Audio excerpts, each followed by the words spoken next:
Soccer refs, it's the hardest thing to do in the world. You have a split second to make a decision. You really have to, as a ref, you gotta just turn off all the noise. Do you think that's the biggest problem right now with the referee world? We're putting refs on games that don't belong on games, but there's a ref shortage, right? Like, we're not paid like we should be. Guys like me, I'm not going out there for $27. Having known you for so long, you yet to call in my favor. Here's the problem, is I know how strong you are. I'm like, come on, man, get up. I know that's not a foul. 2 years ago, Long Beach State against the University of San Diego. I was the ref on that game. It was one of the best advantages I've ever had in my life. What is the most amount of yellow cards or red cards you've given in one game? 6 reds and probably 13 or 14 yellows. But how close have you gotten to getting beaten up? The closest I've ever come was on a U8 girls game.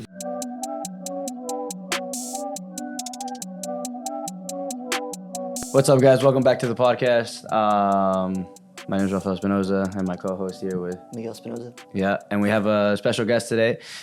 We have yet to have a ref on, so I am very excited to start asking this ref who I've known for a long time, since I was probably 9. Steve Lane, you want to give a little bit of an intro of who you are and what you're currently doing? Yeah, absolutely. Thanks for having me, guys. I appreciate it. And yeah, Raph, I've known you since 9 years old-ish, or 10 years old. And we've definitely had our issues on the field. Yeah. I've been a ref for about 20-something years, on and off. Started with AYSO when I was a young kid, just as a volunteer. Took 10 years off after serving in the military, came back and got into club soccer. Pretty much started from the bottom up, and now I ref all the way up to the Division I level, some UPSL, USL2, things like that as well. My main focus is Division I. I'm also a youth mentor for Liverpool and Irvine, and referee coach now, so trying to develop the refs for the future. Nice. Perfect. Okay, so there's a lot of questions I want to ask. There's this is to me probably the most excited I've been about a podcast. It's kind of weird, but it really has. Dude, this is cool. But I still want to keep the format of the podcast. So we kind of I want to dive into who you are, and we can go again as deep as you would like. You can share as many details as you'd like, and then if there's a certain period of your life that you're we can just skim through that. We can skim through it and then move forward. But let's start with born and raised in SoCal, or? No, sure. Trumbull, Connecticut. I was born on the East Coast. Nice. Spent my first 18 years out there. Graduated high school early and then moved to Denver, Colorado. Threw all my stuff on a train and said, hey, I don't want to live at home anymore, and learned some life lessons, and spent a couple of years in Denver and came home with my tail between my legs, realizing I had no idea what I was doing in life. So that was good. When I got back, I was still a little bit lost, just kind of doing part-time jobs. And then my buddy went into Marines, and he came back and he's like, join the Marines. I'm like, I'm not that dumb. I'll go in the Army. So and I've been enlisting in the Army. Always had a passion for cooking, so I actually signed up as a combat cook. Huh. And then my second job was dietitian. So if someone got wounded, was in the hospital, I have to give them diet for whatever kind of injuries they had and things like that. I did my training in Fort Jackson, South Carolina, and then went to Texas for a while. Then I was stationed in the Midwest, up in La Crosse, before coming back to Providence, Rhode Island, where I went to culinary school. Got my degree from Johnson & Wales as a chef. Worked a few years in the restaurant industry. Did my internship actually in New Orleans. Always wanted to go to New Orleans. So I spent a couple, don't really remember, years in New Orleans that were a lot of fun. And then my cousin lived in San Francisco. So I'm like, when I got sick of New Orleans, moved out to San Francisco and spent some time in Northern California. After a couple of years of El Nino and all the rain, I'm kind of an outdoors guy. I decided to move to SoCal. So I've been in SoCal actually almost 25 years now. Oh, wow. Probably I've lived here longer than I lived back in the East Coast. I got 4 amazing kids. My oldest is 17, trying to get him into D1 soccer. Nice. Runs a 4:17 mile, 6'2", 160. 4:17, you said? Yeah, he's fast. Yeah. You should get him in track. He's fast. He's in track. He's in cross country. That's crazy. Plays for Pacifica. plays for the Patadors, one of their top Patadors teams. So trying to get him there. Got him out with some of the top. Bob Osaguero has been looking at him and stuff. So, and then my daughter's 13. I was lucky enough to coach her when she was young in AYSO. And then my girls team kind of separated in different clubs. So she ended up going with one of our rival teams and coaches who I had a lot of respect for. So she's been there for a couple of years. And then I coached my two youngest, Jay and Connor, we're with Chelsea Soccer Club. So it's been great. My 2014s made the finals of State Cup last year, which was a huge accomplishment. The officiating was terrible, but I ended up keeping my mouth shut with it. But I work for Chick-fil-A. Actually just applied to become an owner-operator. So that's anywhere from a 17 to 36-month interview process. So hoping to get my own store and build a legacy for my kids for the future, and just reffing on the side and enjoying Southern California. I've always done Spartan races, long distance running, biking, fishing, golfing. Spartan race is what? Stuff. Spartan race, like obstacle course racing. Oh, okay. They're all over the country. A little less now as I'm older, but I did them a lot when I was younger. You ever thought of doing like an Ironman or anything like that? I've done an Ironman, did a half Ironman. The full is too much. Just the 2.5 mile swim is no interest for me, but. Now, most of my exercise and my fitness is to maintain soccer fitness and conditioning. So, any part of your upbringing, did you play soccer? Yeah. So I did play when I was young. I played AYSO. I was a striker. Scored a whole bunch of goals in AYSO back in the day. My junior year, I scored 27 goals at Trumbull High School. And then I had some injuries in my senior year. I was actually recruited by some international players, but I was just, international coaches at a time, but I was just young and stupid and never really followed up on it.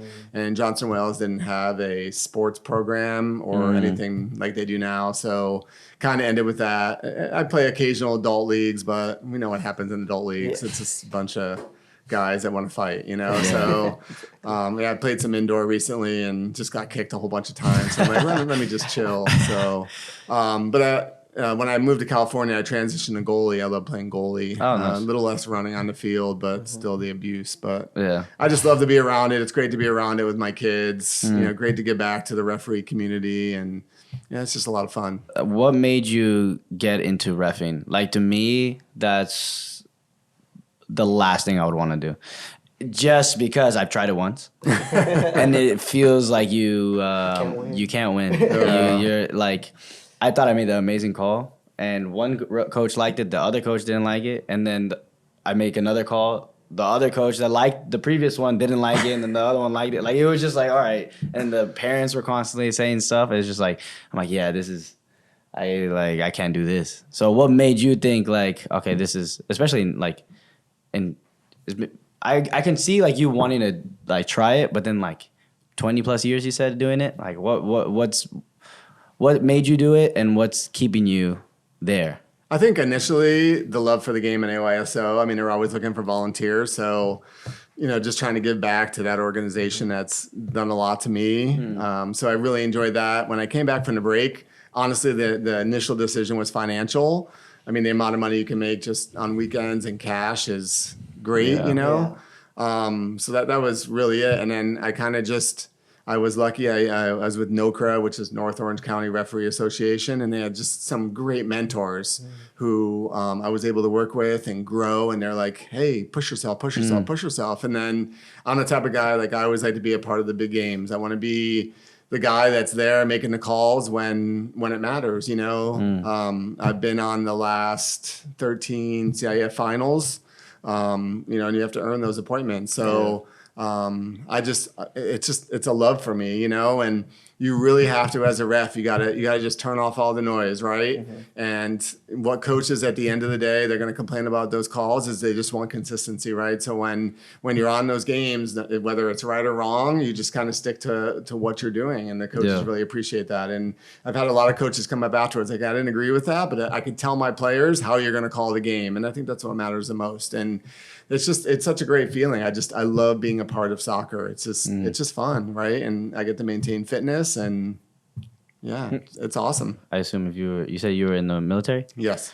So I assume you developed like quite like thick skin. So I imagine like the abuse you get from the coaches or parents or fans, like you kind of just like, I don't think it probably affects you as much. Or is that like a requirement to be a ref, to have thick skin, or what are your thoughts on that? So honestly, just think about it for a second, right? What percentage of the laws do coaches and parents know? Right? No. Parents a lot less. Coaches, I mean, sometimes I do something and they're like, that's not right. I'm like, look, some of them are 40, 50%. So at the end of the day, they're yelling about things that they don't have any idea about, right? So I just don't take it personally because I know they have absolutely no idea what they're talking about, Yeah. So, and I think it's just, again, I'm sure we'll talk about it more, but the culture and the state of where we're at right now, we need refs that can get in there and be respectful and handle that. And at the end of the day, I'll walk up to the coach and I'll be very loud about it. I'll be like, hey, coach, we're going to be respectful, right? So if they continue to yell and I continue to say be respectful, it just makes them look disrespectful, right? Mm-hmm. So, I mean, I'm just going to do the best I can, and you just can't let that stuff bother you. Yeah. And at the end of the day, I'm human, and I'm not always right. And I own those mistakes. Hey, coach, that was my mistake. Sorry, I'll look at it. And I think just that buys you good, builds in the emotional bank account for future games. So, but yeah, I mean, it just comes down to a love. No matter what, it's a love because it is difficult at times. What was your first, like, big game that you refed? Do you remember? First big game. I think, when I came back to club, I got to ref the CSL championship game. That was a lot of fun. And I hadn't done a premier game like that in a while. And I actually had at the end, I kind of had a situation. Again, the goalie came out, picked up the ball outside the box. And then she handed the ball to the attacker who put it down and scored, and they lost 1-0 because of that. And the coach is screaming at me, she has to wait. I'm like, why does she have to wait? That's a goal, I'm like, tell your goalie to throw it away and take a yellow card, So, just kind of fun situations like that, And I grew really fast because I had such great mentors. So I was able to get on those high-level premier games really fast. And in high school, I evolved really fast too. So pretty much getting into CIF finals and those Trinity League games that everyone wants early on, it motivates you to keep going, What was the time frame between like you starting in AYSO and then you like reffing CIF games, like finals and stuff? So I had a long break. So like when I moved and stuff, so it was like a 10-year break. When I came back and started club again, it was 4 years. I had about 4 years. And really that first year, I wasn't as active as I was. Once I became really active and started seeking out mentors, it happened really fast. So it was about 3 years. Is that what you recommend anybody trying to get into like reffing is seek out a mentor? Yeah, seek out mentors for sure. They're all over now. CalSouth does a great job with the mentor program. Go to your local organization and say, hey, I want to be mentored, or reach out to Steve Lane and I will find you and I will mentor you. Really want to get back. And, the program that we do at Liverpool is, they have their club players that come ref the youth games, right? So we teach them how to ref those games, and then we're there to support them, right? So I would say in the last 2 years, 4 or 5 of those have come out, and these kids are like 11 or 12 years old. Oh. So we've been getting them to come over to U.S. Soccer and become certified as referees. So I think it's a great idea. I think a lot of players, I'm sure we've had arguments, Rafa, about what a real law is, right? And you're like, oh, that's not right. I'm like, are you sure? A lot of time players don't know what the laws are, so it really helps kind of, educate them on what that's like too. And it's not always black and white, so. What are your thoughts? Because I know that there's kind of talk about for coaches trying to get their like coaching license, part of it of wanting to incorporate a requirement of like getting your ref, like being certified as a ref as well. 100%. I think that'd be amazing. Yeah, I think that'd be amazing. Just understanding how we ref the game. And I've even said I work with this guy named Lee a lot. Actually going out to a CalSouth venue before your team can play in this, you have to sit through this and learn what a handball is, for the parents, right? Yeah. Hey, these are why refs make these calls in games, right? I mean, I call a 5-1 men's game way different than I call a 1-1 men's game, right? I'm going to call a lot more fouls because I'm looking to protect people where I normally wouldn't have called that earlier. And a lot of times players, coaches, and parents don't understand those subtleties. Well, you didn't call that earlier. Well, now I'm trying to protect you, my man, So I think there's a lot of subtleties outside of just knowing what basic laws are that refs can help teach that kind of stuff with. Yeah. So, but at the end of the day, it's, the clubs need to get on board if they really want this to change. So it'd be a great idea. Would you want to get your reffing? Yeah. What is it, license? No, or like just like your reffing? I would get it just for knowledge, but not necessarily to ref. Yeah. Yeah. Yeah. So let's talk about like a little bit about our history. So again, I don't quite remember the like first time you ever refed me because I was 9 or 10 maybe, but I do remember. I feel like it was at Davis or something. When like, because you say even now, like I was a hothead, and I know that to be, and everyone tells me that it was like, I can't even imagine like having to deal with a kid that like me. What was it like? Not even just me, but just like having to deal with players like that who are just super emotional, and like every call you give against them, they're in your face about it. How do you hold back from not just giving a straight red?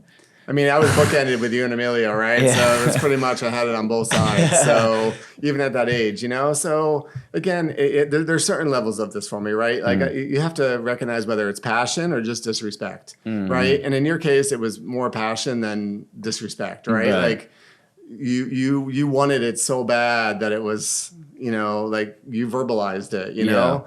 So I just try and get with those kids and be like, hey, look, we have to have a respectful relationship. We're not going to argue every single call that goes on here, right? Because this is what's going to happen if you don't, right?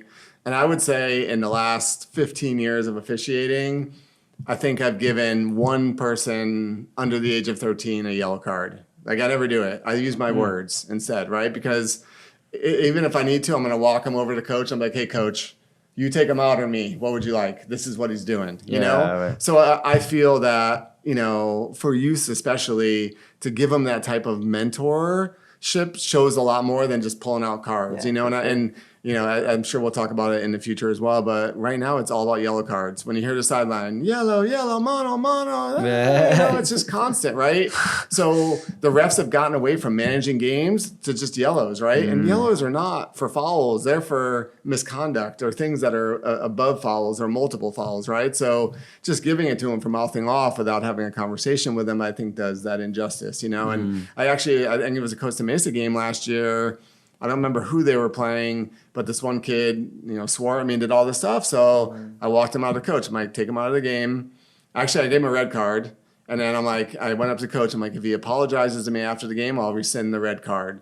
So he came up to me and shook my hand, looked me in the eye and said, hey, I'm having problems at home. I apologize. I shouldn't have spoke to you in that manner, right? And I took the red card back because to me, a teenager, 15, 16 years old, to come up to a ref and apologize for something he did in that moment, whether he means it or not, is still going to have more impact on him than, I give him a red card, he's going home and tweeting to his friends or Snapchatting about, hey, it's the ref's fault, right? Yeah. Building those relationships, right? So if I have a problem with him in a game again, it might have a different outcome where, hey, he's going to come up and have a conversation with me, right? So it's really about developing that relationship, not taking it personally. It's passion, Yeah. So, but there's a limit. There's boundaries to that as well. Off the pod, you said you were just voted in last year as, what was the? Vice president of the Orange County Soccer Association. Okay, nice. So, is one of your main like goals to kind of like just to fix that relationship between refs and coaches, refs and players? Is that like one of the main issues you find? It sounds like it. Like 100%. Yeah. I want to bridge the communication gaps, and to be quite frank, some of it is our problem. We're putting refs on games that don't belong on games, but there's a ref shortage, right? Like we're not paid like we should be, so they're going to baseball, they're going to other things, and those refs are getting up in age right now. I mean, I'm 50, but I'm still physically fit to handle these games, but a lot are not, So we understand there's our side of it that we need to fix, and we need to do a better job of putting refs on games that can handle it. And it's not their fault. It's our fault because we're assigning them to it, right? Yeah. So we need to just do a better job of that. And that's one of them. And really just having communication with coaches, right? So, you'll feel comfortable giving me a call, like, all right, hey, I have a relationship with Steve. This is what happened on the game. Instead of getting really mad, we can probably work through something like that. Hey, this guy's on my games and, kind of what's going on, So really trying to just build that up and make our organization great so more people want to come and ref for us, right? Show a mentor program. Show, hey, you want to ref the CIF final? X, Y, and Z is what you need to get there, and I'll support you on this to do that, because those games are fun, man. Yeah. You know, like just to be a part of that, it gives me goosebumps thinking about it, you know? Even like the quarterfinals or semis, like those are some of the best games in the state, you know, especially in Southern California with our level of soccer. It's fun. Do you ever find yourself like rooting for one team? Never. Nope. Always impartial. Yep. 100%. That's just for the pod. I enjoy the moment, you know. I mean, I think I've come up to you in games. I'm like, sweet goal, man, you know. Yeah. But I usually will do it loud so everyone can hear. If the goalie makes a great save, dude, what a save, goalie, you know. Yeah. I mean, it's just I love the game. Yeah. It's part of it, you know. Yeah, I will say in your behalf, for having like known you for so long, you yet to call in my favor. Like he's like I kind of like whenever I see you or like you as the ref, I'm like, all right, like it's gonna, you know, he's gonna be biased, he's gonna lean towards me a little bit. No, it never happens. Here's the problem: is I know how strong you are, right? So if you go down easy, I'm like, come on, man, get up. Yeah, I know that's not a foul. That's funny. The Rafa up in the air, arms. I'm like, nope, sorry, nope. I think you've gotten a couple. You've gotten a couple here and there. One or two calls, yeah. Yeah. No. I think you actually like honestly one of the. Well, yeah, I would say you are the best ref that I remember, like that I know of, like because there's not too many games where I leave the game where I'm feeling like that that ref was good, or like it's like, but I have felt like that when you've been the center ref where I'm like, yeah, that was like even. That like the calls were called evenly, and like you said, I don't know if it was on or off the pod. Like I think your goal is to try to just be consistent, and I do find that often where even when I'm coaching is that sometimes the calls are just too inconsistent, and it's like it can be like, or like as a player when someone goes into a tackle and it's like a crazy tackle, but the ref doesn't call it. And then you're like in our eyes you're setting the standard. Okay, that's the standard then. If that's not a yellow card or if that's not a foul, then all right, then everything then this all should be like anything goes pretty much. And then once you do a foul or cause a foul that's slightly minor and then they call it, now it starts to become like a little bit, you know, chaotic, start feeling a little bit more inconsistent and stuff like that. If you, as a ref, make a call or you make the decision of not calling something that looked pretty bad, do you feel like you just have to stick to that standard, or what is your mindset on that? So that's amazing. Well, first of all, thank you for the compliment. And I will say before I answer that question, I was actually kind of sad at the game that you lost in the NCAA because I'm like, this might be the last time I ever ref this kid. But I've been around for a while, and I remember we kind of hugged at midfield, and I know that was kind of like, you know, you were sad in the moment, but like I was like, man, it was great to see you score that penalty kick, like being impartial. But I was a little bit sad. I was like, man, this might be the last time I ref Rafa, you know. But you know, that's something I really talk about and my evolution as a ref, because back in the day I probably played a little bit more advantage than I probably should have, right? And now, you know, my NCAA years have helped me with that, right? Like, even if it's in the first 30 seconds of the game, if you don't call that, you set the standard for that game, right? So I talk my refs through that. When I do my ref coaching, I bring my VAO and I'll send them the video. I'm like, hey, look, if you call this at the 1 minute, then you're not going to have to call this at the 12, 13, 14, and 15, and now you save all those yellow cards, right? Don't be scared to call that foul, even in the first 30 seconds of the game. I gave a yellow last year, Cal State Fullerton, UC Riverside, 24 seconds into the game because the kid just yanked him. And I'm like, I'm not allowing that to be my standard of not being a yellow because later in the game, right? And generally that'll stop that stuff early in the game. If I miss something early, I'll generally be like, hey, you know, I might have missed that. And then I will call something that I feel needs to be called, right? I'm not proud enough to say, hey, no, Yeah. no, that's my standard. I'm going to go back. Like, Yeah. yeah, I probably missed that. But my evolution, I feel like I'm much better now. Less advantage, more fouls, especially at the NCAA level. I mean, that's what our signers tell us. The student athletes want to be kept safe, call the fouls, especially the Big West is the Wild West, right? Yeah. I mean, some games are, and if you don't have a 20 or 30 foul count in those games easily with 10 yellows, you might lose control of those games, Yeah. So calling them early and having good command presence helps. How many or what game have you given the most like yellows or red cards? Or what is the most amount of yellow cards or red cards you've given in one game? Let's see. I had a high school game. I think it was Foothill, someone else. And this, like, the ref before me did me an injustice because he let him go at it and didn't call it. I want to say conservatively, I had 6 reds, 3 on each team, and probably like 13 or 14 yellows. And that was just to keep control of the game. I mean, they were just coming in cleats up, like all the way across. What the and heck? I mean, I averaged, in the last 4 years in high school games, I averaged about 45 to 55 high school games, and I have less than 10 yellows and maybe 1 red. And that's what I average for the season, right? And most refs are given 6, 7 yellows in a game, right? So my counts are very low. So when my assigner saw that, he's like, "What happened?" I was like, "Well, this is what happened from the prior time, right?" And it was just, I mean, I think that was in the first half, like, and then the second half finally calmed down because It was AV8. yeah, they realized that too, and they realized that it wasn't gonna happen. Like, hey, we're gonna play some soccer, So, but generally, I'm not a yellow card type of guy.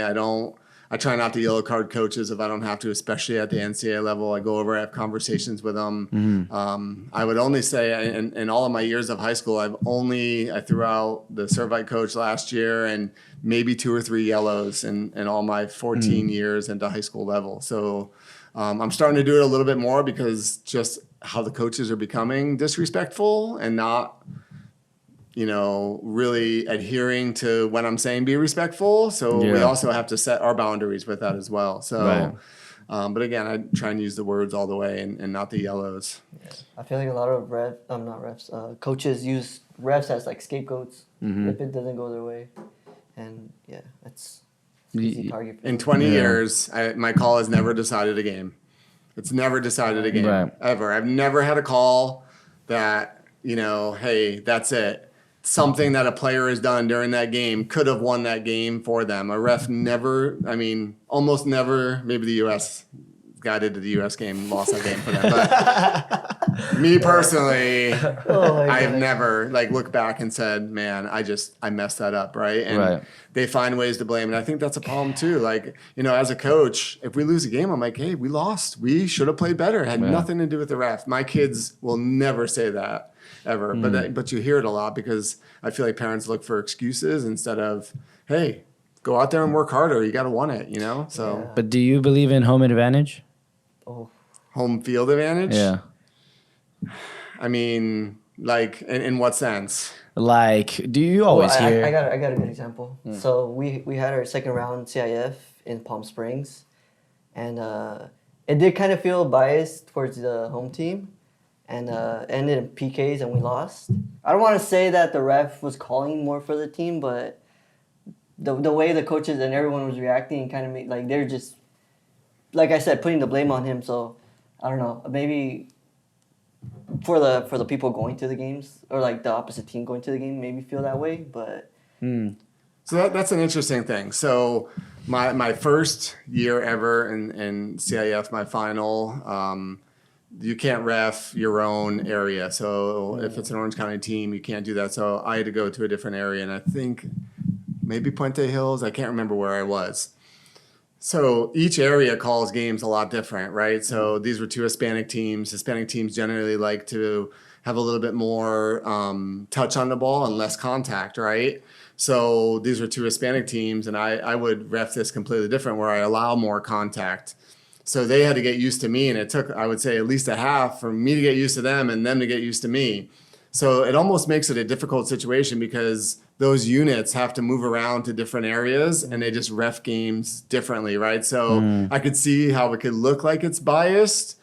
And it's not completely out of the realm that there could be some in there, but I know myself, I've been to places I'm like, wow, this is totally different these games are called totally different than I would call them, right? Just from a foul recognition and you know flow of play and things like that. So it can be a little bit challenging with that, and it's something I don't agree with CIF. And if they can watch this if they want, put the best refs on the best games, right? Even in football, right?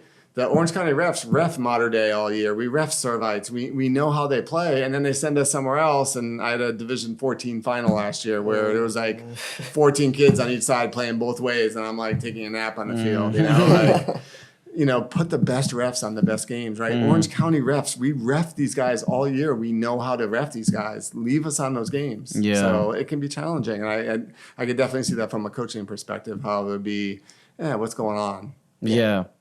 Yeah, because, I mean, you hear it all the time. Like, when we're preparing to go, like, travel and play an away game, you always hear, like, from your coaches, it's like, expect the ref not to call in our favor because it's an away game.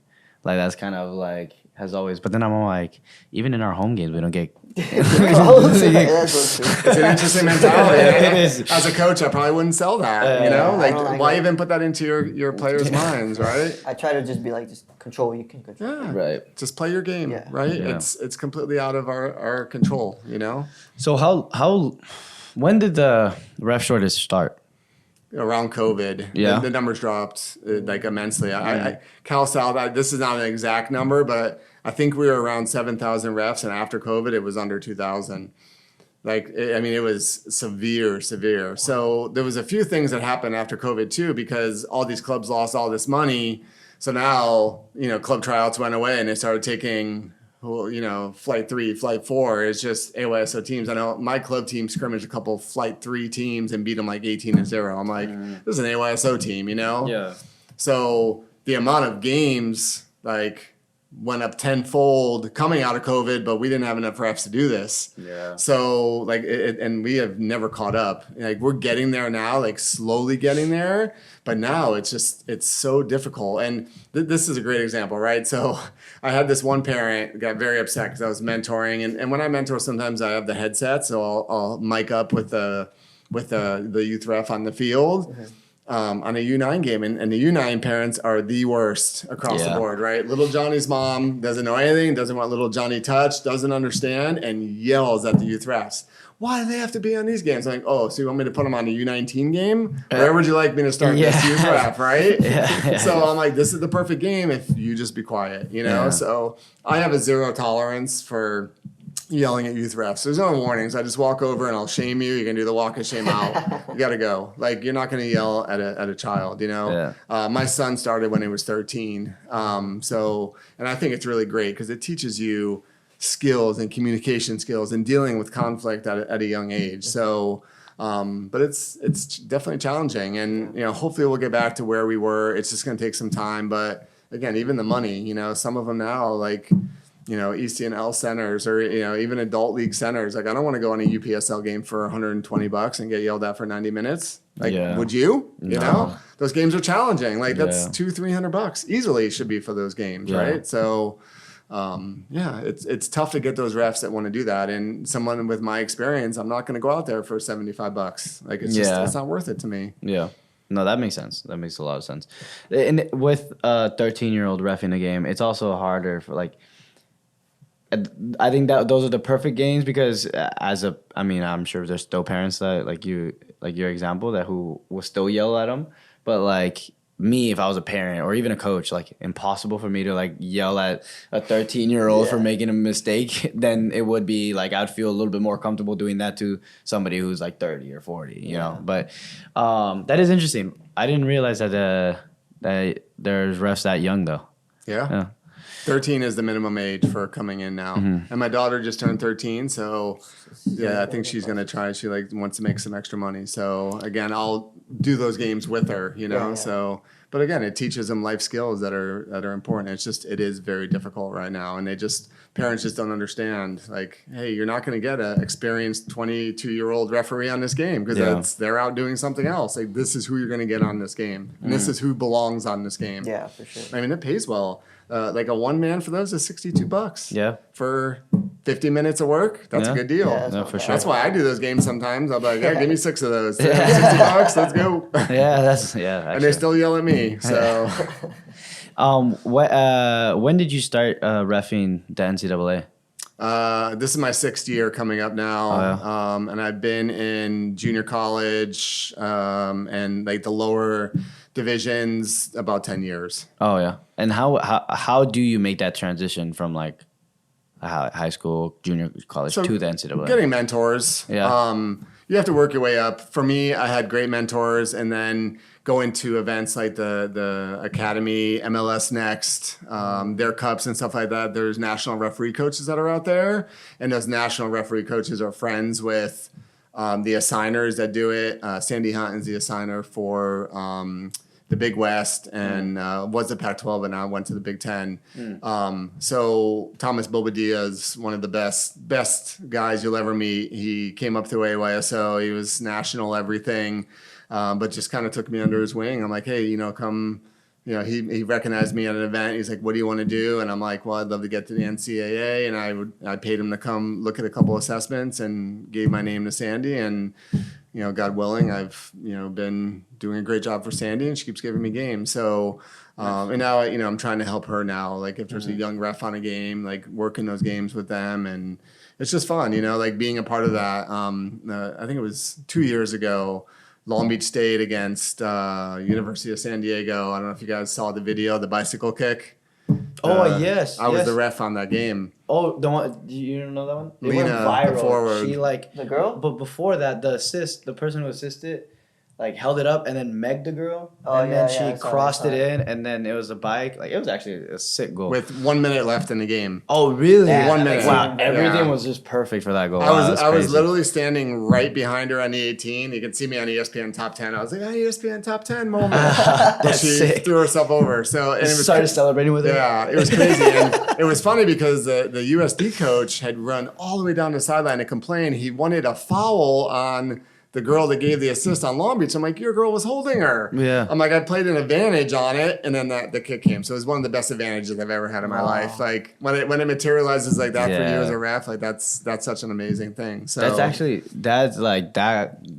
actually so sick. That goal is like you get the girl who assisted. Like she gave like a good cross. Actually, that girl, I think I've trained with her with Ish at AMSG. Oh, really? But she megs the girl, gives a sick cross. The girl does the bike, and then the fact that I didn't know it was last minute, and then it goes on he says ESPN Top 10. ESPN Top 10. Yeah, that was to tie the sick. game. Yeah. Oh, wow. So it was funny because in her 4 years there, I think I had her 6 times. Every single game I had her, she either scored to win or tie it in the last 2 minutes of the game. So the coach at Long Beach is like, yeah, when I come to the game. So, but I mean, look, like as a ref, there's no better feeling than standing there in the center and hearing these teams come out to their music or whatever it is, and like being a part of that national anthem with Division One players. Like there's just it gives me goosebumps, man. It's like I'm blessed to be a part of something like that, right? So I'm gonna give the best effort I can out there. Are your goals to ref professionally? I mean, at my age, I'm pretty much at my capacity. Oh, right yeah? now. They Okay. at 50, they're not going to take anyone else in that program.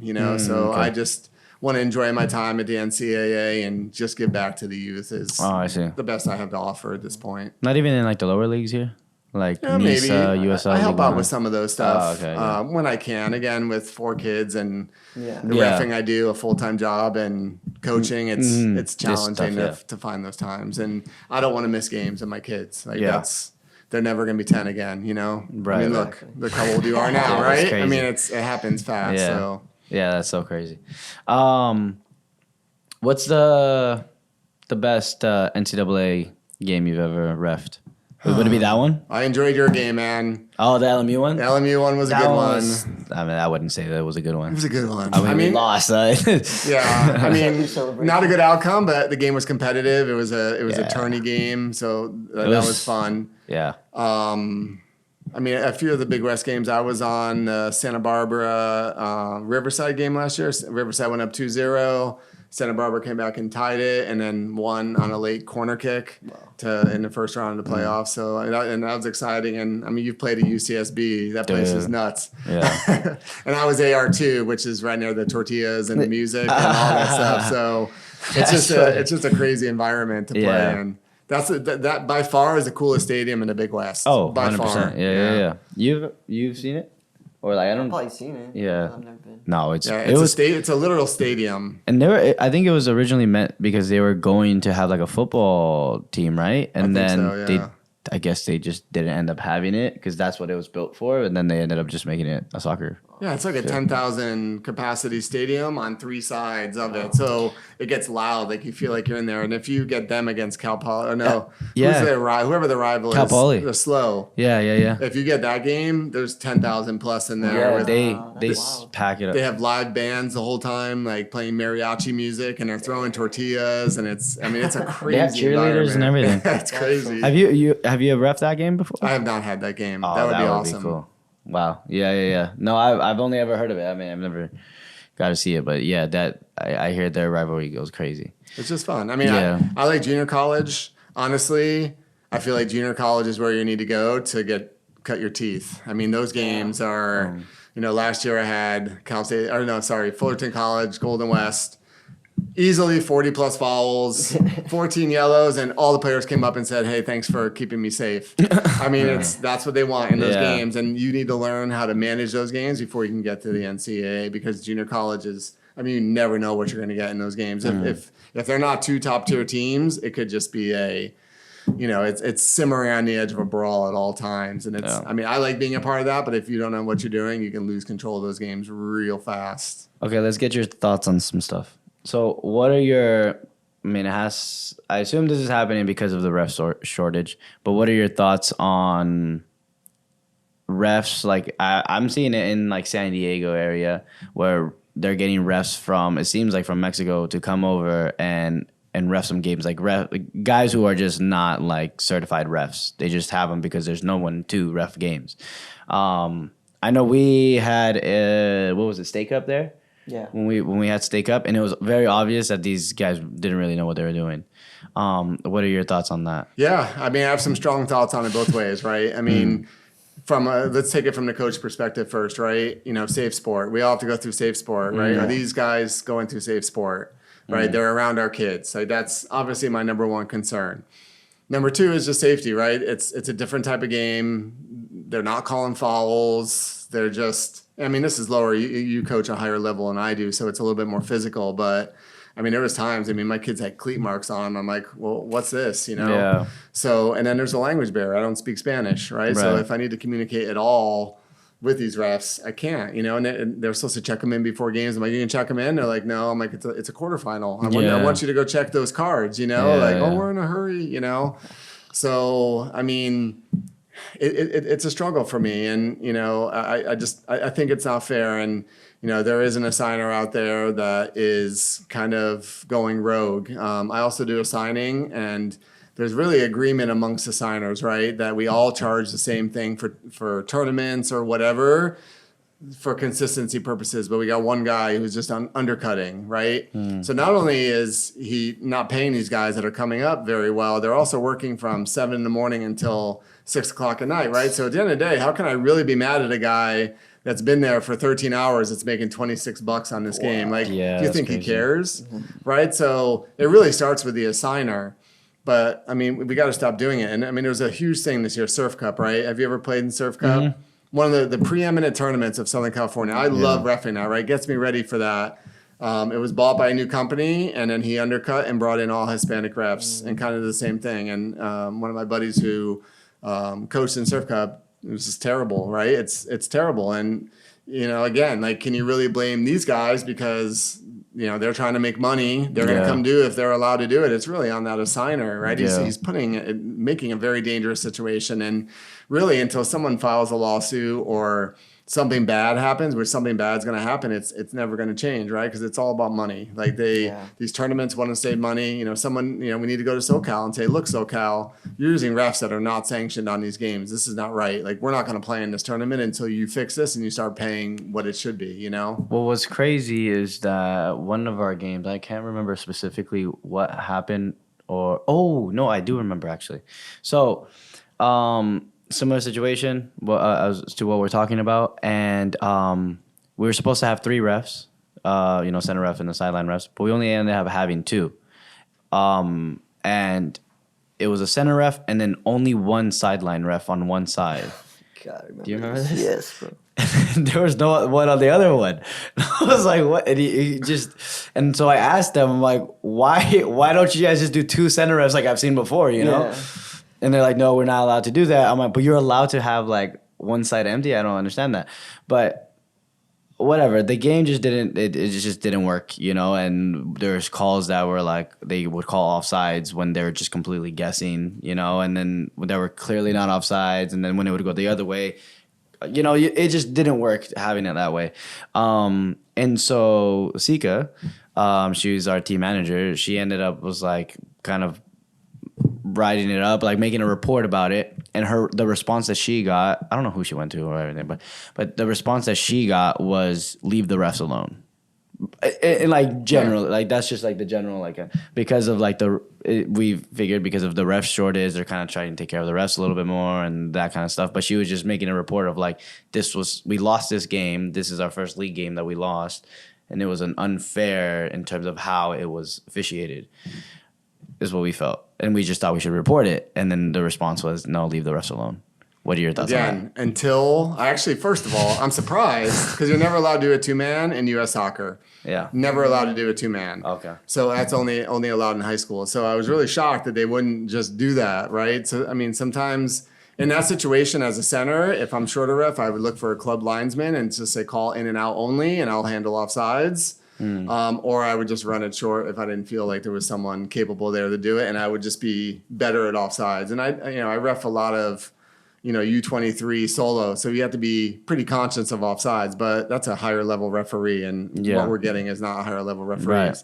So again, until it hits SoCal or Cal South in their pocket, or like with a lawsuit, or people aren't signing up for this, it's never going to change, right? And I know for me, coming through Cal South, like it was an honor to work quarters, semis, and finals. Like you had to earn your way in. I coached in the final this year. I had 3 refs that were on the better side of 60. All 3 wore different uniforms. And while they had one had like college on, one had different socks on, one had like the Mexican league. I'm like, you're not even matching. Like, are we gonna do a walkout? They didn't even know how to do a walkout. I'm like, this is the championship game, right? Oh man. And while we lost pretty soundly in that game to a really good TFA team, they didn't have an impact on it. The game prior to me, they did have an impact on in a close game and made some mistakes, right? Yeah. And again, like they're humans, but it comes down to the kids, right? Are we giving them the best possible referees for this game, right? And that one assigner,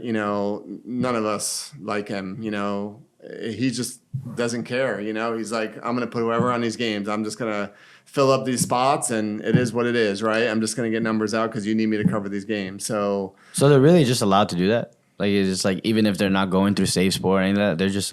Until something happens, nothing's going to stop, right? Wow. So I know there's been talk of, hey, I'm going to tell the INS. I'm going to tell the INS and have them show up at this game and say, hey, show me your documentation, right? Or they even documented to work in the U.S., You know what I mean? So it's for me, that side of it, I get it. Like you're trying to get money for your family and stuff like that. But I'm sure what's their criminal history? Those are my kids out there, Right. So you're definitely putting like those workers at risk, and you're putting like the people who are volunteering to do, not volunteering, but like are doing the reffing at risk, and then the players at risk. Everyone like you're creating a terrible situation. Yeah, for sure. Terrible situation. And what is an end of season tournament, right? Like we look forward to this tournament, which should be after the season, not wait 4 months to do it because people change teams and do all that stuff. Right? Do it right at the end of the season, but at the end of the day, like I mean, it's a mess. And I know the guy is a good friend of mine, Keone.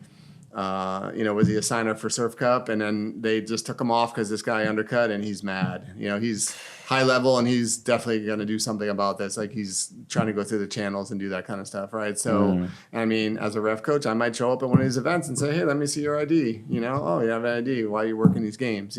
So, and again, for those of us that have earned our way up, seeing these guys on that too, I mean, that's kind of like, it's a little slight. Yeah. Like, I earned my way. You're out here, and you're not even doing what you should, Right. So, do you think that's the biggest problem right now with the referee world, at least here in SoCal, or what is the biggest? The non-sanctioned refs. Yeah. That is signer 100% because he's going through an undercutting, and he's just trying to take over this stuff instead of doing things the right way. He doesn't like how people do things the right way.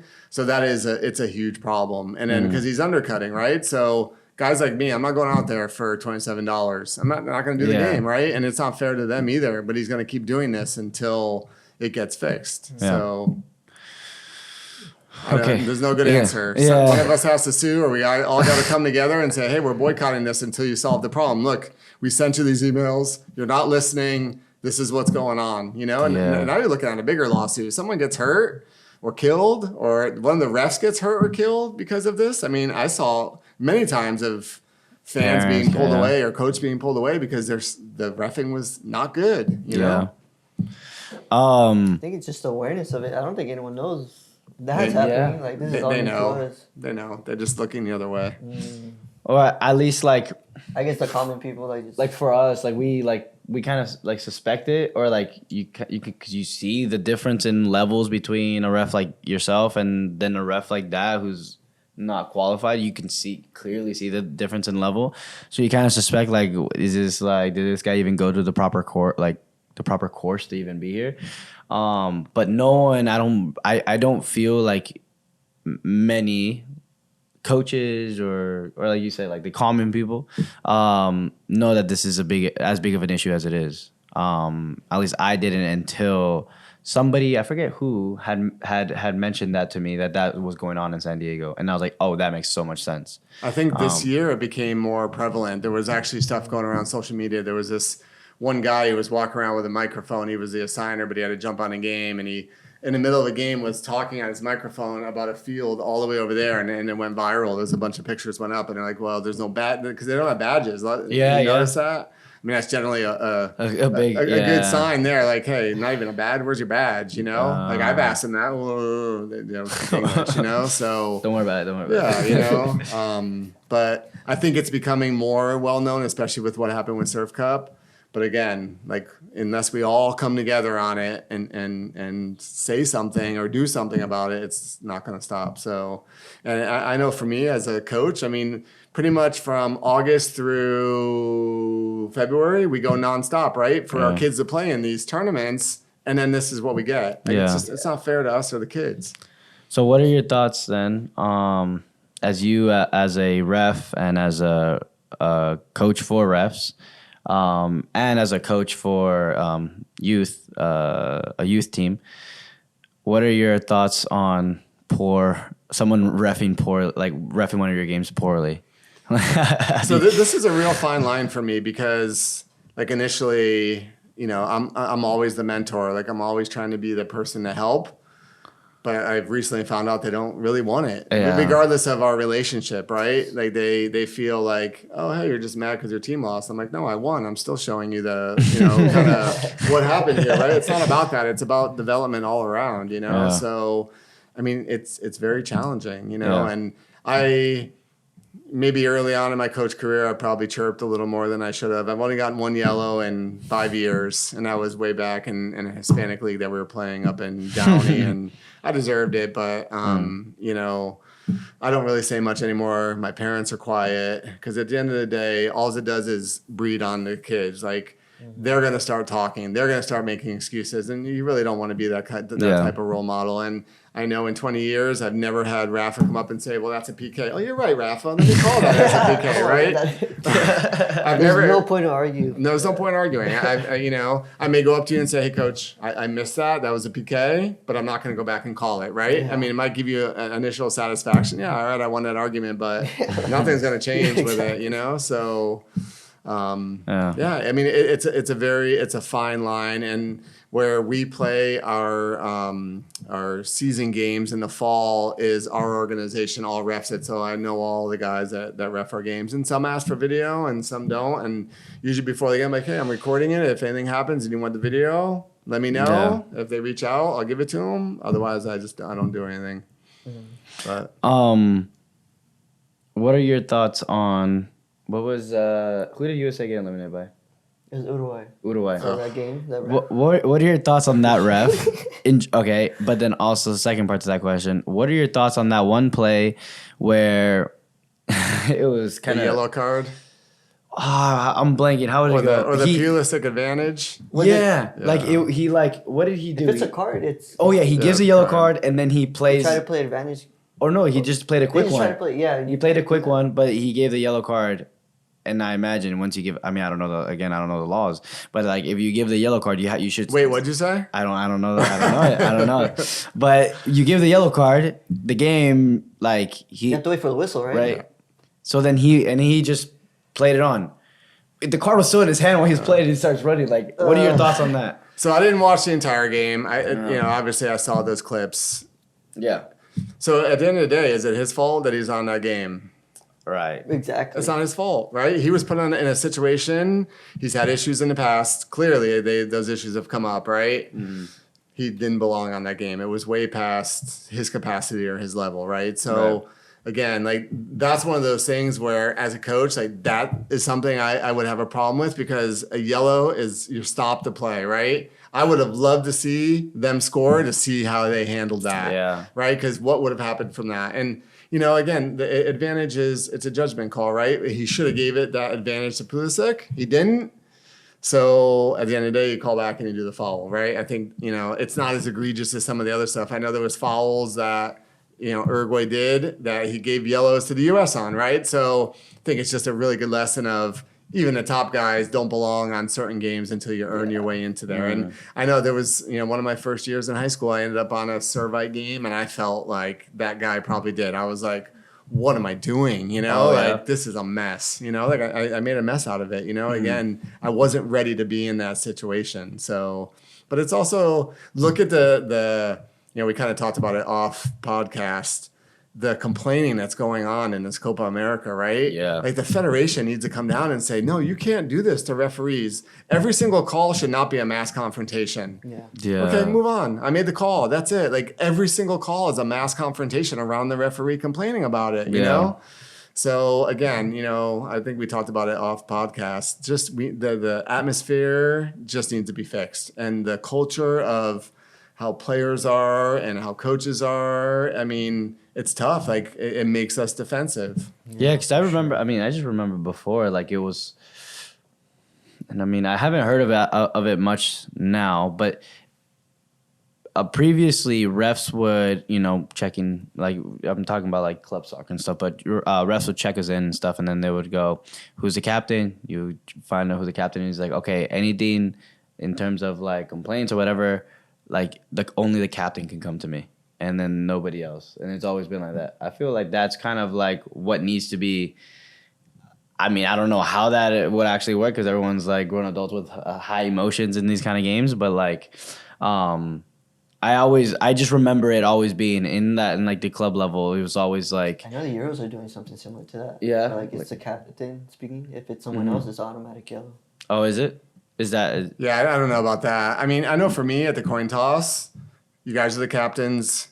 Yeah. You're the communication. If someone has something, they go through you, and you have that conversation with me. So again, it doesn't always happen. I mean, again, if it's in the moment, like a tiny little thing, I'm okay with that. But if it's something big, let's pull aside, talk to your captain, and let's have a conversation about it. And because I feel like that doesn't happen much anymore. Now it's just anybody. Yeah. Yep. Yeah. Did you see? Just kind of like a little side comment, but did you see Darwin Núñez go into the stands and fighting the Colombian fans? Yeah. Well, not. I mean, yeah, sure, but like he was in there just swinging. Exaggerated a little. Yeah. Did you see that? Yeah. That was insane. Yep. Who are you rooting for in the Euros? Spain or England? Man, I don't. They're both good. I kind of let's go underdog, right? Let's see what England can do. Yeah. Nah, I Spain's think they gonna got lucky to beat them. Spain's better. win. Yeah. And I think Colombia will probably Yeah. beat Argentina, but it'll be close. Yeah. The Both Messi will be factor good right games. now is huge. Like he makes a lot of impact on games. Okay, so actually, that made me think of a question.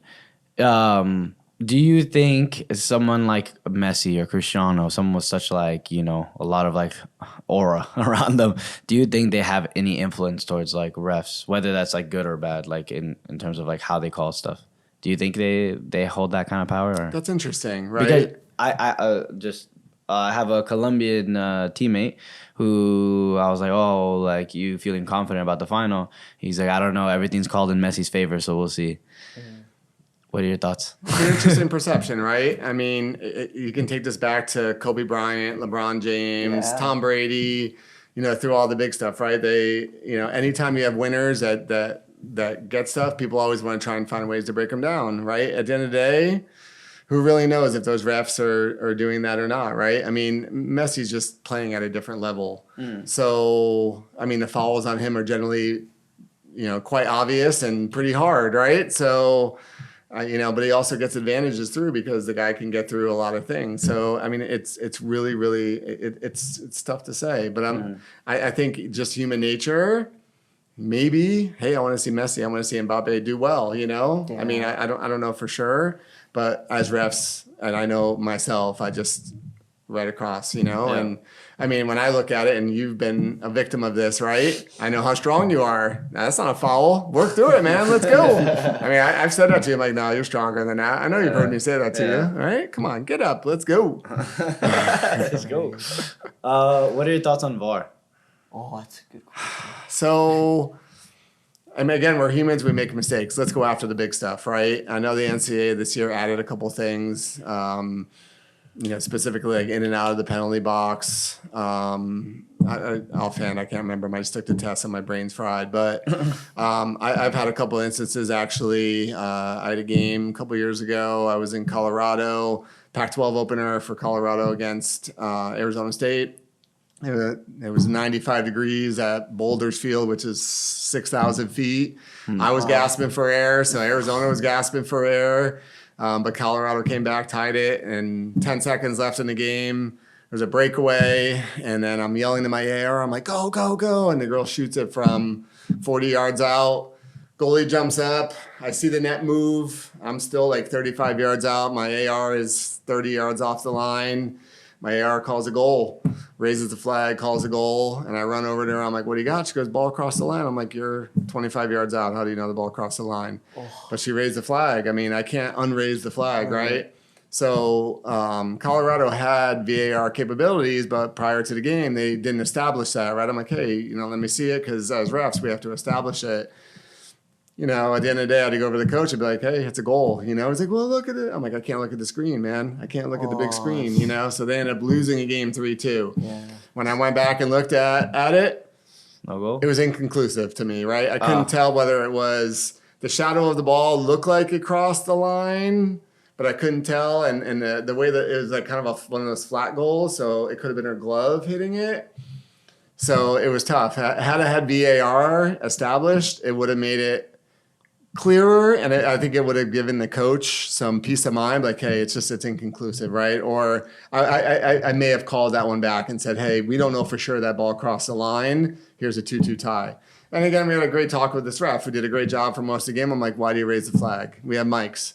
Goal, goal, goal. No. You know, like, just leave it down. We walk away 2-2 and we're good. Right after that, the captain of Colorado was chasing me around the field. So there was like 3 seconds left. I run as far away as I can from my blow the whistle. I run to the corner, but they're using a temporary field, so we had 5,000 fans within a couple feet of me. So I got circled by security right away, and then she runs through security, nose to nose. And I'm like, so she got a red card. Oh, wow. And the coach was running across the field to grab her prior to that. So she got ref abuse and got either a 3 or 4 game suspension on top of losing this game. So we had to wait a couple hours to get out of there because the fans were waiting. But the coolest thing, and a huge shout out to Colorado, when we were walking out, when they were escorting us out, they were screaming at us, the fans, and the administration goes, "Shut up! We don't talk to our fans like that, or we don't talk to our officials like that," and shut up the crowd. I mean, that was a huge you don't see that a lot, and that's mad respect for them. And I actually ran into the coach at the girls' ECNL championships 6 months later, and he's like, "It wasn't your fault," and we had a good conversation about it. He's like, "You did a great job." He's like, "It was just an unfortunate end to the game, but VAR would have helped." We had VAR in your game last year. We went back and looked to see if the PK was in or out. So you benefited from that video review in there and scored your goal in the championship game. Play my goal right now. So everyone can see. Put the PK too. So, but it was good. Don't show the PK. I think there's a place for it. I think we set time parameters on it, and let's get the egregious stuff that we miss as human beings that really are game impacts, especially if there's something like, if we get a wrong red or a wrong card or something, let's make sure we get those types of things right, because sometimes mass confrontations in a moment, you miss those, right? So the ability to go back and look at it. And at Cal State Fullerton last year, we actually got a stomp that we had missed. We didn't see it in a corner kick mess. So end up going back and giving a red card to the person that deserved it, so it has its moments. So. Wow. What about in the higher level, the highest level, where they're looking back at whether they're offsides and the guy, they see that he was offsides by his shoulder, what do you think about that? And just in terms of maybe according to the law, it is offsides, sure.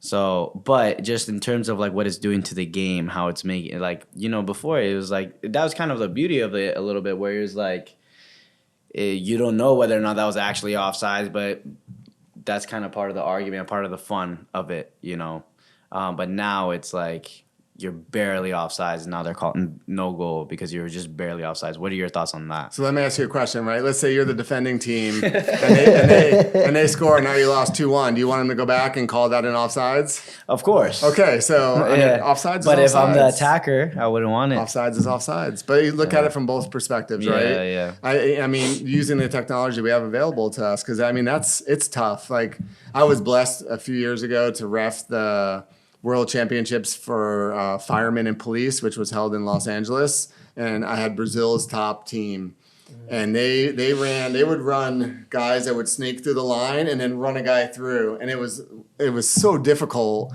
to know which guy is playing the ball, where he was when that was kicked, because trying to look like this against top levels, it's very difficult, right? So I think having that technology that can help is good, right? And it may just be, you're a millimeter off, you're off, at the end of the day, you want it to be as fair as possible. So what I don't like, and I think the mono is one of the most contested things in the world, right?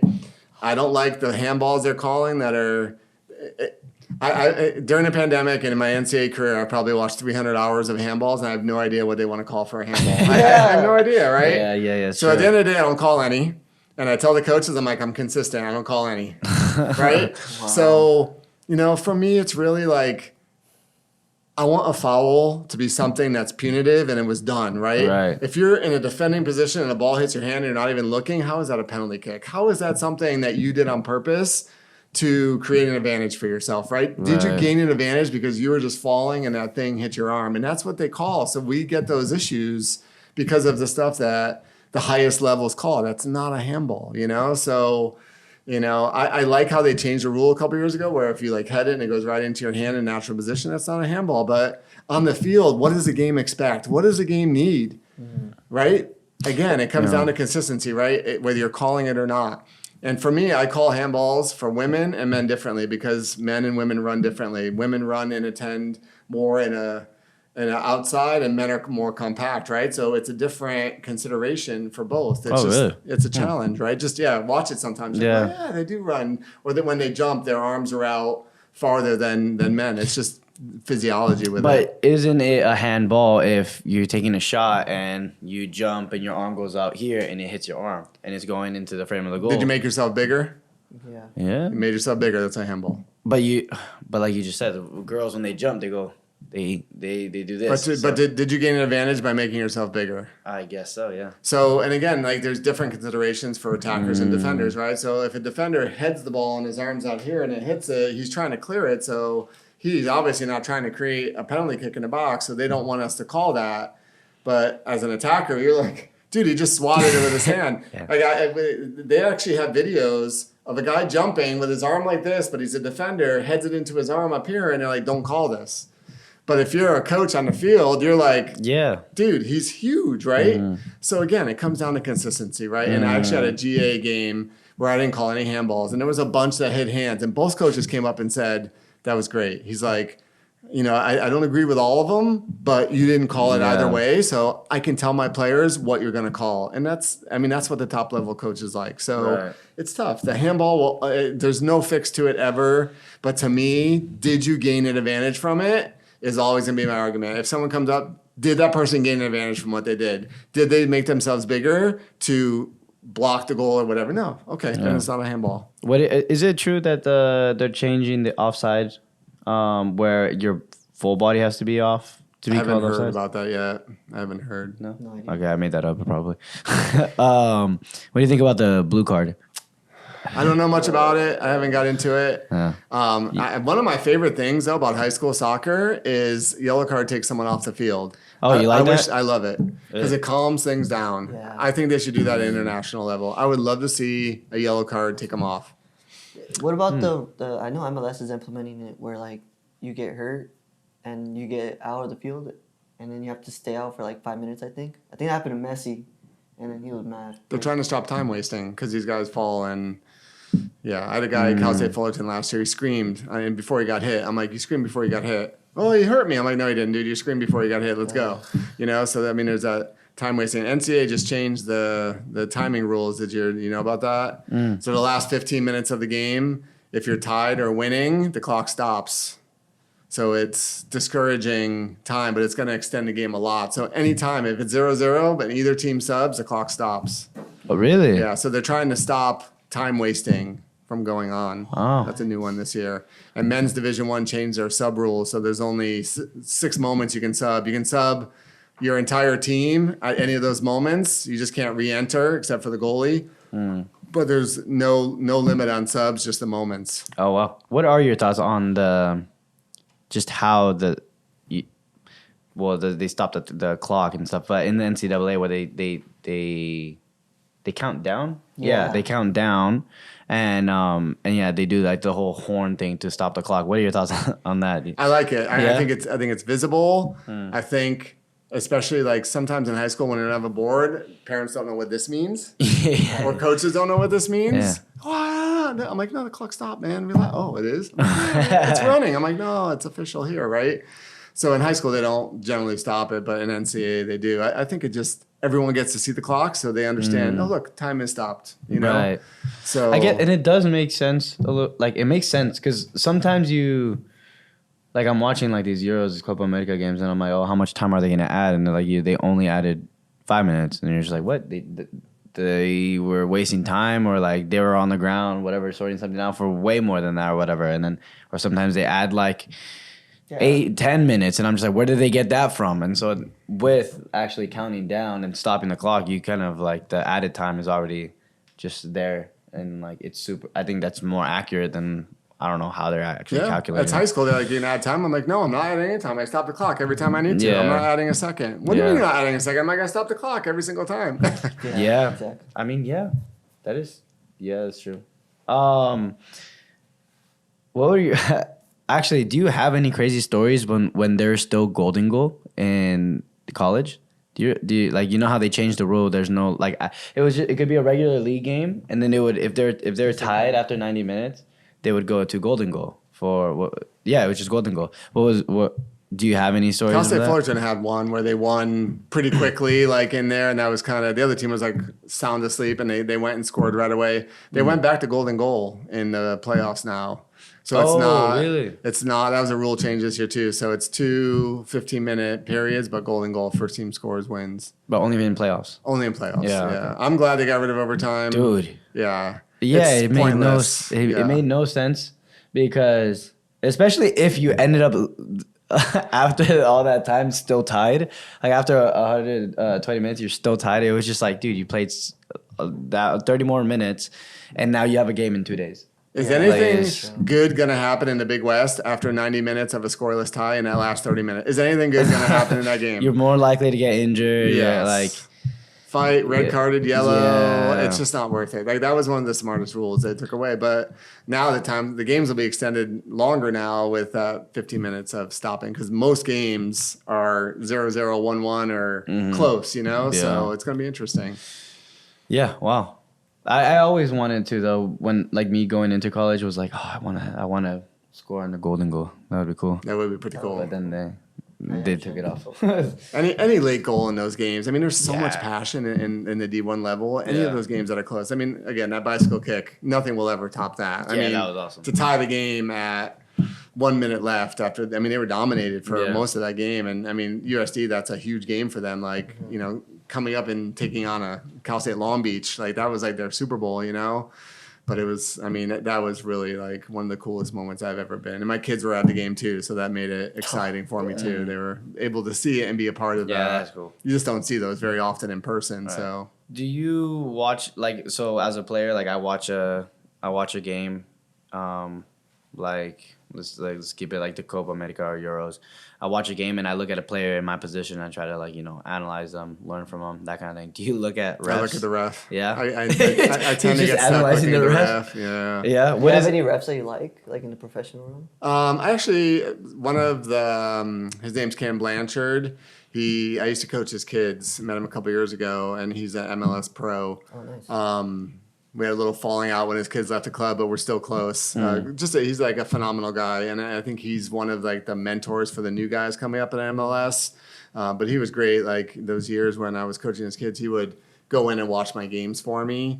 So if I see something at the international level, I'll send him a message like, hey, what did you think about this? But with my referee coach, I have access to FIFA Red, which is all the clips from these games analyzed by FIFA. So like if you're ever interested, you can like, hey, what was the decision on this one? And I can look it up and I can send it to you. wow. So it's pretty cool to go in there and see that and hear those considerations. Like even as I was coming up when I was at the football, at Fox Sports with Mike Pereira and around, refs that have been there forever, Mike and Dean Blandino, hear them talking about football and how to analyze plays helped you in soccer. Like it just slows your brain down on things. And honestly, soccer refs, it's the hardest thing to do in the world.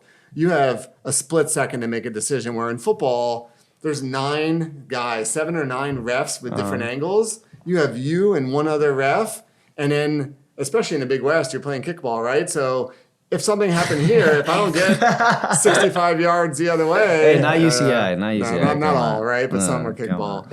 on. So Most. those long balls. But it's tough, like split second decisions, right? And the ball's gone. Like it's so difficult. It's so difficult. But it's helped me in football. Now I'm just like, oh yeah.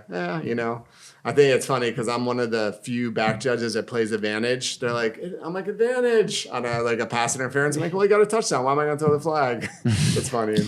I don't know much about football, so I don't know what you just said. Yeah. So there's no advantage in football. It's a foul, right?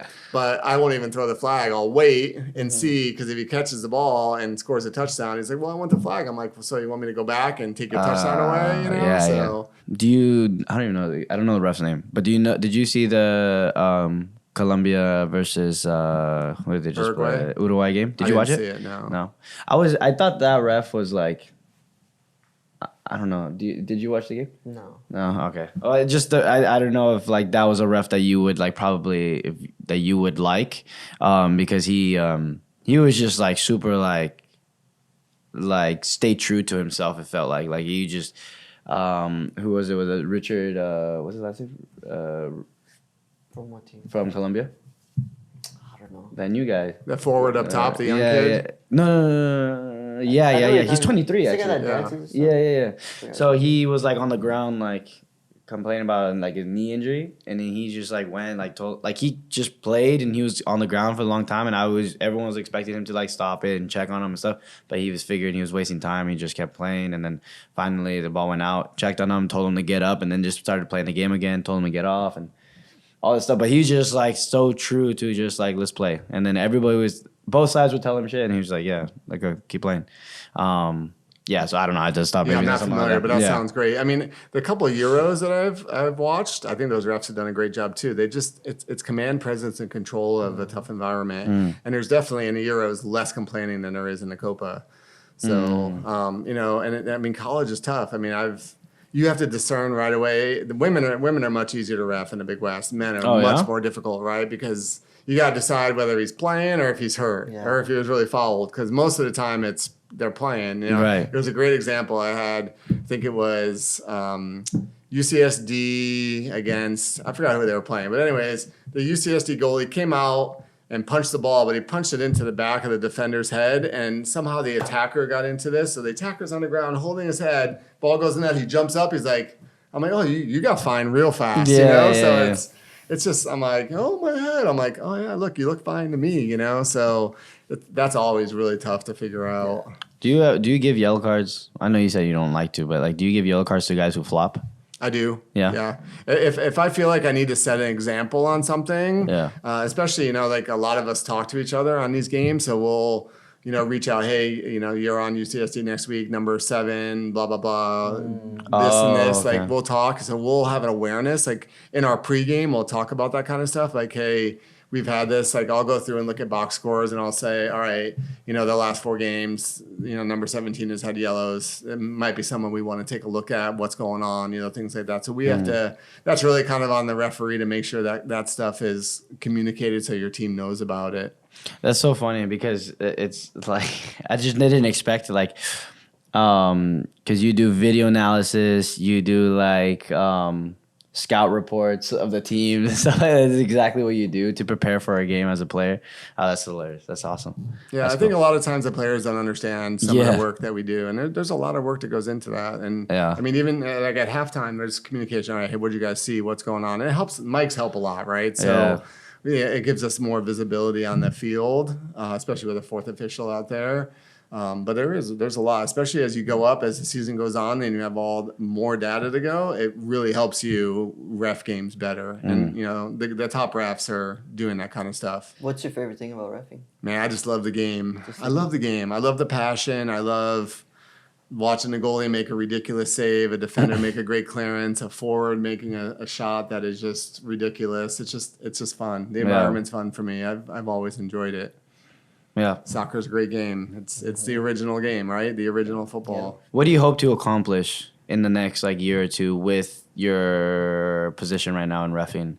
Like, what do you wish to establish more? Like, recruit more people to ref, or it could just be like here in SoCal, or is there any big plans for you or in the community? Honestly, at the high school level, bridging the gap with coaches, creating those relationships. If we create a culture where refs want to actually ref, we'll get more refs, right? Yeah. So let's fix the problem first, which is the culture, right? Let's build these relationships with coaches, with players, with parents, so it creates an environment that is more conducive to youth refs wanting to come up or be a part of it, And honestly, in SoCal, one of our biggest problems now is the inflation, right? I mean, how much does it cost to drive to a game? Restaurants are paying $21.50 now, right? Yeah. Why am I going to go out there and ref and get yelled at for that, right? So I think SoCal has those other outside issues too. But, I think the good refs that are out there, we need to mentor the guys coming up. We need to be positively mentor. And that was the reason I became a ref coach, because I had some just terrible mentors terrible assessors over the year. I had one guy, he's like, the best thing you did was move these tents into this spot. I'm like, well, what about the game? Oh, no, the tents. You moved the tents. I'm like, and then he's like, hey, we changed the standards for the fitness test. I don't think you're going to pass. I'm like, that's what you got out of this game? I'm like, I run a 5.5 minute mile, but I'm not going to pass this. You know what I mean? I'm like, I go to these games. I tape the games for the coaches. I'll go for the refs. I'll go through and I'll be like, hey, look at these moments. Think about these decisions. I don't tell them whether they're right or wrong. We just have conversations about it, because at the end of the day, you put 6 refs in a room and put up a video, you get 6 different answers on it, right? So it's not always black and white. It's like, hey, this is why I did this. Oh, okay, that makes sense, right? So I think in the past there's that old school mentality as a ref coach of telling them what they did wrong or telling them they didn't pass, looking for reasons instead of, hey, let's develop that. Yeah. Let's have this great conversation about what you did, you know. So, I mean, I just had one on a UPSL game on that 1 versus 2 for the promotion game, and 3 phenomenal job, right? I mean, you could always find something, but overall, these guys controlled the game in a manner that I would expect their level of referee to control the game. And it was just, I mean, it was great to watch. I really enjoyed it. The game was under control. It was one of the most controlled UPSL games I've seen in a while, you know? Yeah. So it's just fun to be a part of that kind of stuff. But again, culture, we got to change the culture. Let's fix that. And really, it's our fault for putting refs on games that don't belong there. It frustrates coaches and parents. So, 100%. yeah. What would you, like, what advice would you give, or what would you tell somebody who is scared to get into reffing? Find a mentor, find a safe spot. You know, after you get it's kind of tough now because the training is online. So it used to be in person where you go and meet, like someone like me would teach that class, but now it's online. So they can show up at a game never having done anything on a game but watching a video, right? That's difficult. That's challenging. And that's one of the biggest things we're finding. So we're trying to grab these. Like NOCRA is great. You know, there's like 10 of us in there that, you know, we'll greet these new guys. Hey, let me be on this game with you. Let me show you what's going on. Let me be there. And that's how you learn. I mean, that's, as I came up through being an AR, watching some of these top refs handle and manage games and the way they call it. I mean, that's priceless. But really just find those mentors that'll help you get to where you want to be, whether it's just money for college or whatever. And I mean, I would say, you know, we actually went to, what's the junior college in Corona? I can't think of it. I don't know. They're in the Golden West League, but we went out there and trained their entire team how to be referees. You know, so oh really? And you know, think about it as a college student, right? You can just go out, work 3 games, make, you know, $300-400 on a weekend, right? And work around your studies and not have a schedule and not really an independent contractor. You know, so I look, you should get into it. To be honest, That's good money it is good money. You know, I mean, for a college player. Yeah. Definitely. trying to fit in your time and stuff. So. Yeah, it's a good little like side hustle for some. Yeah. This will be my final question. But how close have you gotten to getting like beaten up? I haven't really. Ironically, the closest I've ever come was on a U8 girls game. Oh, This was years ago. It was the Brea tournament, and like it rained over the weekend, so the game was canceled on Sunday. So my Lee, who I do a lot of stuff, and I was like, Steve, I need someone out there. I'm like, fine, I'll go. And it was like 2 highly emotional Hispanic teams for U9 girls. And it was 0-0 with like maybe a couple minutes left. And I don't call handballs at this age. The defender caught the ball, caught it, and then dropped it. Like she wasn't protecting her face. She just caught it. So I had to call PK, and they lost on that PK. And instead of consoling their daughters, they surrounded me, and I'm like, back off, back off. So the other team came in and sort of separated them, and then I walked to my car, and then they followed me to my car, and I was like, I'm leaving. You going to do something about this? And then actually another close one, I actually had the San Clemente versus Paramount regional final a few years ago at San Clemente. So it was a great game, but Paramount fans. No, it wasn't Paramount. It was Cathedral, so South Central LA. Oh, wow.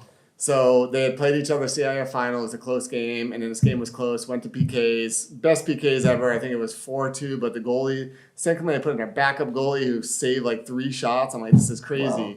But they were so excited about winning, they opened the gate and let everyone into the field. Oh, wow. And the San Clemente is pretty far from the field, the locker room. So we went to the locker room, and there was Cathedral fans waiting for us. Oh, my God. So we got surrounded by some people, and then thankfully San Clemente fans rushed down and made a circle around us until the AD got there.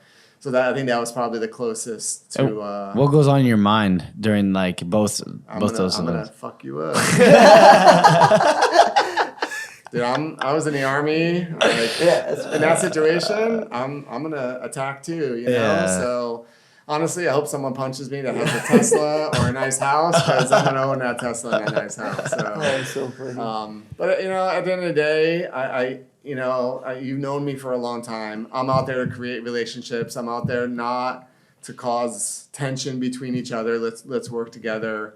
At the end of the day, we're going to shake hands, we're going to hug, and hey, we're going to move on from it, And I think one of my favorite moments ever is I reffed the final of that, the Fireman World Championships, and it was Canada versus Brazil. And I was the smallest guy on this field. These guys are firemen. These guys are policemen. They were huge. Phenomenal, crazy, physical, mass confrontations game. Canada won 2-1 late on this weird cross. Brazil stopped. I thought it was over, and the guy just went boop, kicked it in. After the game, both teams came up, took off jerseys. We took pictures together. I mean, it was just with all the heat of the emotion, it was forgotten about. And I think that's what's missing in the American game, right? In the international side, you do see more of that. Hey, we're gonna come together. We're gonna share jerseys. We're gonna share moments. The moment passed, and we moved on. And I think the culture here is let's blame, 100%. Instead of let's just move together, Yeah. So. Again, at the end of every high school game, I shake hands with the coach no matter what. Even if we run away, I'm going to say, hey, come on, we're going to shake hands, So, yeah. Yeah, that's crazy. Oh, fuck you. Let's go, motherfucker. Okay, I'll leave it to you. Do you have anything else that you would like to leave us with, share, or anything you'd like to plug? Whether that's where people can go to register to become a ref or whatever. I'll leave that up to you. Yeah, Cal South, calsouth.com. Everything is on there for you. It shows you how to go through and how to register and all that stuff. I'm with NOCRA, Oxoa. We need good high school refs, so come on out and let's get mentored. Thanks for having me. I was pretty excited when you told me. My schedule's been busy, but glad we can do it. Over the years, our relationship has definitely evolved, and I've always enjoyed it. And anytime I knew I was going to a UCI game, I actually got excited. I'm like, hey, I'm going to see Rafa out there. And I always found a way to find you before or after the game to say good luck or whatever, man. I appreciate your skill that I've seen over the years and our relationship. And I think we really understand each other and, for sure. Both have an extreme love for the game. So, and it's great to see relationships come out of, maybe yelling matches that happen from a young, passionate 11-year-old kid. Yeah, no, I even though you don't call him my favorite, I still respect you as a ref. Yeah, I think it's really cool to have come from you. I feel like you've legit have refed at least one game of mine in every level that I have stepped into. Besides maybe Pat's Academy when I was there, I don't remember. I wasn't there for very long. But it's cool to see from my very first club team that I joined to when I went to UCI. Yeah. You were there. And I yelled at you both both times. But yeah, it was such a pleasure. I'm so happy that you made time to do this. Hey, I have never carded you. No? Nope, never carded you. See that? Probably deserved it multiple times, but that's actually crazy because I've been carded so much, especially when you were younger. Yeah. But yeah, thank you again. Thank you so much. Yeah, my pleasure. Thank you. And thank you guys for watching. Make sure you like, comment, subscribe. You can follow me on Instagram at rafaelespinoza.x. Miguel Espinoza.x. Steve, do you have Instagram? No, I don't do social media. Okay. I don't want these people following me. You can follow us at without a doubt _athletics. Thanks for watching. We'll see you guys next time.